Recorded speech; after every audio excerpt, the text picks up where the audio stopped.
Hi guys, for today's tutorial, tuturuan ko kayo kung paano mag-apply at ma-approve in minutes sa Maya Credit.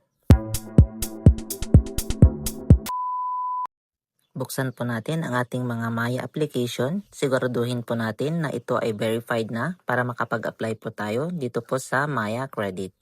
At nandito na nga po tayo sa homepage ng ating Maya Credit. Makikita po natin dito ang Apply Now.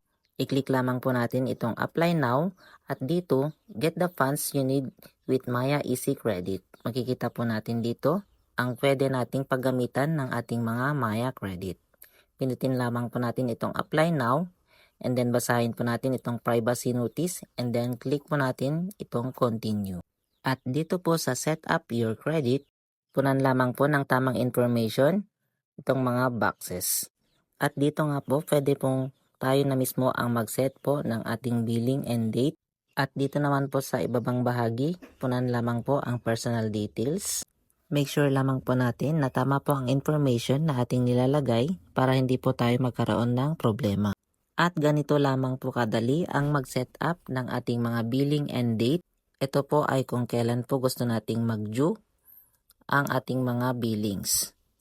At kapag naset na po natin, pindutin lamang po natin ang confirm. At dito po sa next page, i-confirm lamang po natin ang information na nilagay po natin sa first page. At once na confirm na po natin, pindutin lamang po natin yung confirm dito po sa ibaba. Pagkatapos, in a few seconds lamang po, makikita na po natin kung magkano po ang ating mga credit limit na ibibigay ni Maya.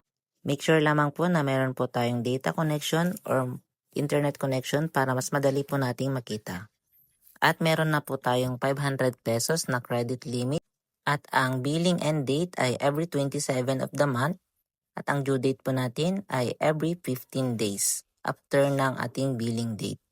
At dito po makikita po natin ang sample computation ng ating pong Maya Credit. Pindutin lamang po natin itong See Sample Computation dito po sa Fees and Interest. At dito nga po ay mas madali po nating maintindihan kung ano po yung mga ibinawas sa ating credits. At dito makikita po natin na meron pong 99.90 na service fee at meron po tayong documentary stamp tax na 0.62. So doon po sa sample na 1,000 ay magiging 1,100.52 pesos na po siya pag ating pong babayaran sa ating due dates. At kapag okay na po sa atin, pindutin po natin itong got it at pindutin lamang po natin itong proceed. At dito nga po ay ihanda na po natin ang ating mga cellphone number na ginamit natin sa ating mga Maya dahil makaka-receive po tayo ng one-time PIN na isesend po sa ating mga mobile number. Enter lamang po ang 6-digit one-time PIN at pindutin lamang po ang proceed. And then i-refresh lamang po natin yan. Scroll down lamang po natin para mag-refresh po ang ating mga application. At ayan nga po, makikita na po natin ang ating 500 pesos na available credit. At makikita na po natin dito ang ating mga transaction at ang ating account summary. Makikita na rin po natin dyan ang ating outstanding balance once na ginamit na po natin itong Maya Credit po natin. Para po sa mga nagtatanong kung ano po ang gamit ng ating Maya Credit, ito po ay pwede po nating pangbayad sa load at pambayad sa iba't ibang bills po natin. Katulad ng kuryente, internet, water bills, at iba pa pong bayarin ng required po ang online payment.